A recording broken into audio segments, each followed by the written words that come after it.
This movie has two dead babies, lots of people dying by fire, and Johnny Depp. So maybe this isn't meant for your kids? So I just got done watching The Fantastic Beasts: The Crimes of Grindelwald. Oh boy.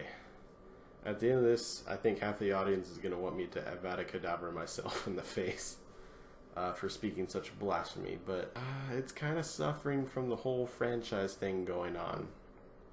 If you don't know, there's 3 more films coming after this one. So we'll have a total of 5 Fantastic Beasts films by the time we're done with it. Maybe, if not more, or maybe possibilities of sequel movies, or even prequel movies. Who knows where the world will take us. But Potterheads, this film, there's a lot of stuff for us to find in this film. Stuff that I couldn't remember from reading the books, or just, through my Pottermore knowledge, or just, on Reddit and etc. Some things I didn't know, some things I'm not sure were already known or should be known to us, if you catch my drift. And then stuff that was just literally pulled out of J.K. Rowling's ass. Like, literally, just for either the plot of this movie, or just for convenience sake of writing. And that's, I know that's blasphemy for some, or just, I don't know how to say it better, but it is what it is, and that's just how it comes across very easily. The rest of you, good luck trying to keep up with the film.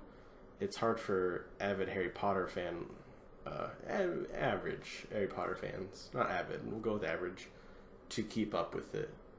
And I think that's a lot of the problems I'm seeing online, going through a lot of comments, a lot of tweets of people, just coming out of the first viewings for audience members, unless you went to the special event that was Tuesday night for a lot of places around the US.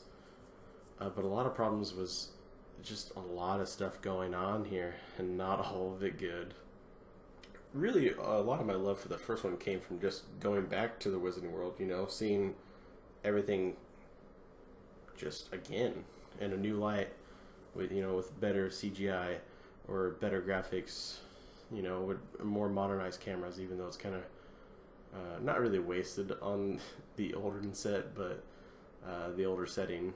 But you get what I mean. Like, it's cool just to go back and just to see it. And there's a lot more beasts, I think, in the first Fantastic Beasts film. There are beasts in this film, The Crimes of Grindelwald, and when they're there, they're fantastic, but they're not always there. This might as well just be called Fantastic Newt, The Crimes of Grindelwald. I don't know. I guess beast does rhyme a little bit. I guess beasts do ring a little bit better than Newt, or however you would try and make the story about him. And you can't make it about Dumbledore too much, even though he's in the film, but not a whole lot. But that can be said about literally every character.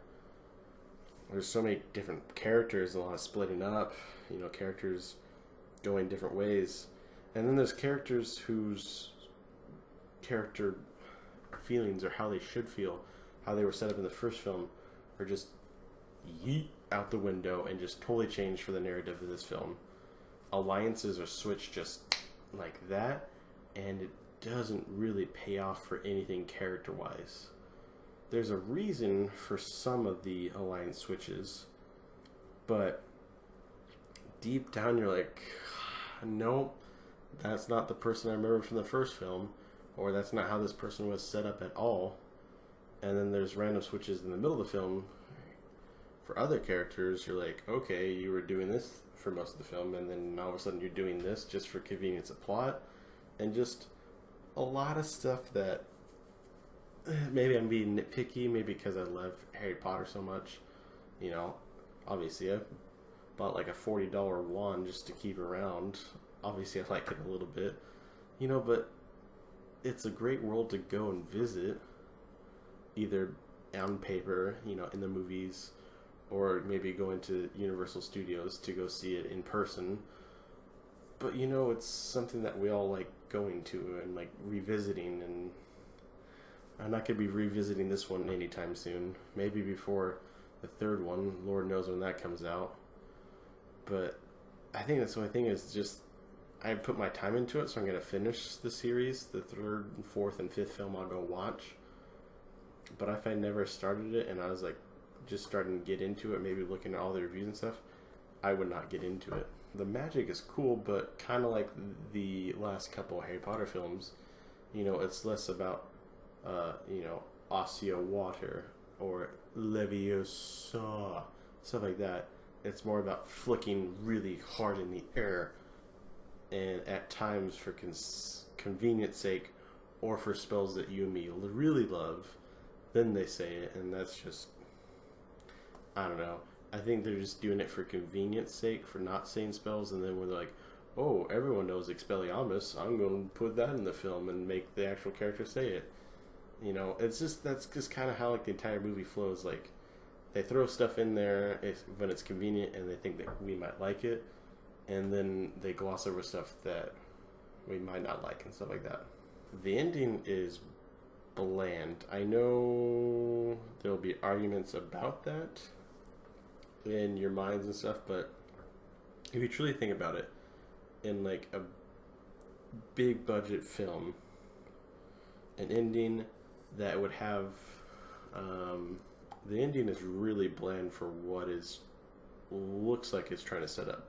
So picture this: you're watching Lord of the Rings. Most of us have seen that. Go with either the Two Towers or the Return of the King, and you get to one of the battles. Everyone's there. One random guy dies. Like in the Two Towers, when that random old guy shoots the bow on accident, that one orc dies.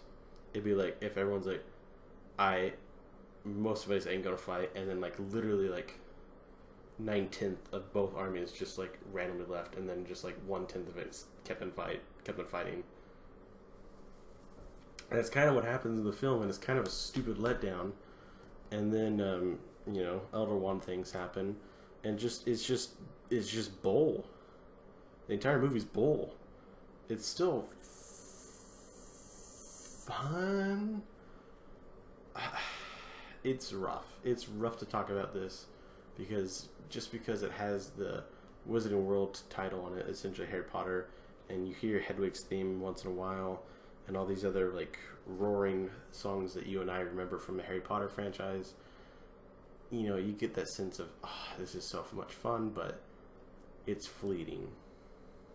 And this film really tries to set up the other films and what's going to happen, and just the plot twists that I'm not going to mention. This is why it's spoiler free. They just don't make sense in the universe that J.K. Rowling has created for us to read and to watch.